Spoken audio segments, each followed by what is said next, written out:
mga lagunanays! Alam niyo ba na ang August ay National Breastfeeding Awareness Month? Paalala ito na ang pagpapasuso ay isa sa pinakamagandang regalong maibibigay natin sa ating mga anak. Ang breast milk ang pinakamahusay na unang pagkain ng sanggol. Kaya kung maaari, exclusive breastfeeding sa unang 6 na buwan ang dapat nating gawin at inirerekomenda ng mga doktor.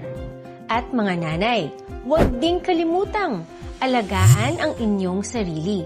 Kumain ng masustansyang pagkain, uminom ng sapat na tubig, at magpahinga kapag may pagkakataon. May mga batas din na nagproprotekta sa ating mga breastfeeding nanay tulad ng RA 7600, RA 128, at RA 1148 na nagsusulong ng breastfeeding lactation breaks at stations at tamang nutrisyon para sa mga nanay at sanggol. Kapag ang bawat nanay ay may sapat na kaalaman, suporta at malasakit, mas malusog ang bawat bata, mas matatag ang bawat pamilya.